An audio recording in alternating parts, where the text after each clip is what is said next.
In this first unit of Chapter 8, we focused on graphing quadratic functions in vertex form. So this is just a little review of all the main ideas from that chapter. First, I want to start just by reviewing with you all the different types of transformations. At the very top, we see vertex form. Just want to walk through what each one of those variables means and what type of transformation they cause.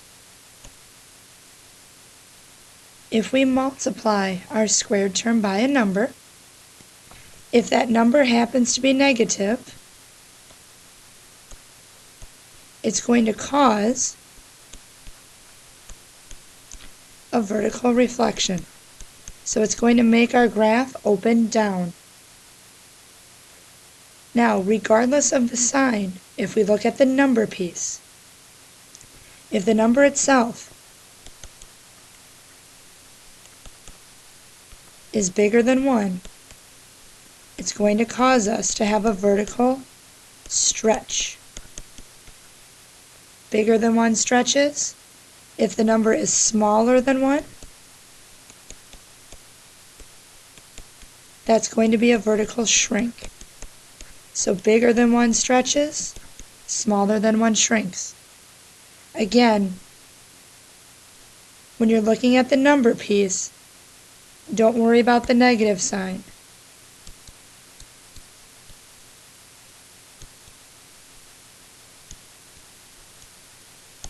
So ignore the negative sign if there is one when you're trying to figure out if there's a stretch or a shrink. The negative sign makes it reflect no matter what. Then I look at the number part without the sign. Bigger than 1 stretches, smaller than 1 shrinks. If we look inside the parentheses, if there are any, if we have x minus a number, we're going to go right.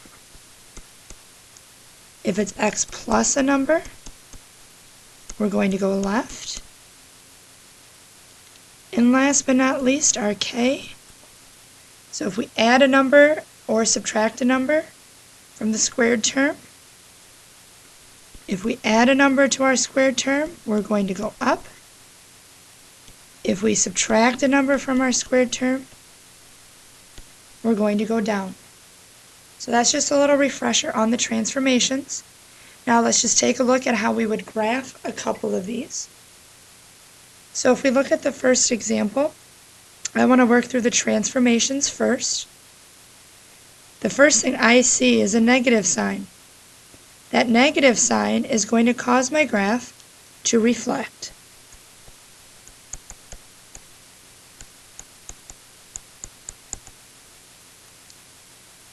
Next, again, I ignore the sign. I already took care of the negative. The negative makes my graph reflect. Now I look at the number. The number is bigger than 2, so we're going to have a stretch.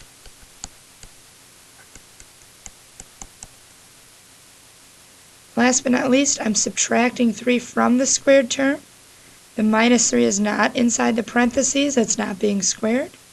So the minus 3 is just going to cause me to go down 3. From my transformations, I can get my vertex. My vertex is just my left or right movement, comma, my up or down movement. For this particular graph, we did not move left or right at all. So my left-right movement is 0. Up or down, we did go down 3. Since we're down 3, it's a negative 3. Axis of symmetry, remember we need the equation of the line, so we need the x equals, and then this x value matches the x value at the vertex. Now I know for some of you the challenge always was, Miss Kelly, what do I put in for my x values at the table? Well, if I know my vertex is at the middle of my graph, so it's also going to be at the middle of my table. So when x is 0 is at the middle of my table, I'm going to pick a number on either side of that. So we're going to go -1 and +1. When you substitute the x values in, remember to use parentheses whenever you substitute in for the x. You can put that right in your calculator if you'd like to. We should end up with -5. So try that out on your calculator. You should get the same thing for the other value on your table. That's a nice little double check for you to make sure that you have your vertex right. Graph my ordered pairs, -1, -5, 0, -3, and 1, -5. My graph is reflected, it's stretched, and it has been moved down 3. Just want to do one more of those with you. Same as last time, I want to just start with the transformations. Inside the parentheses, I have a -2. If I need to check back up top, I can. X minus a number means I go to the right. So we're going to go right 2. Then I'm adding 3 after the squared term. So we're going to go up 3. My vertex comes from those transformations. Right 2 on the x-axis is a +2. Up 3 on the y-axis is a +3. Axis of symmetry, I need the x equals, and it's the same x value that you'll find at your vertex. So now again, those of you that get a little stuck with your table, use your transformations to find your vertex first. The vertex is at the middle of your graph, so it's at the middle of your table. If I know 2 is at the middle of my table, I pick a number on either side of that. I'm going to pick 1 and 3. Substitute 1 in for x. The only thing that changes is the x value. Everything else stays the same. And we should end up with 4. Again, a nice double check.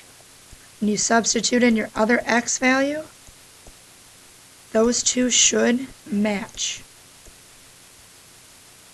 Now all we have left to do is graph our ordered pairs, 1, 4, 2, 3, and 3, 4. My graph is to the right 2, and it's up 3. So that's just a brief overview of all the main ideas from this chapter. Hopefully this helps you be a little more successful on your review and then on your test.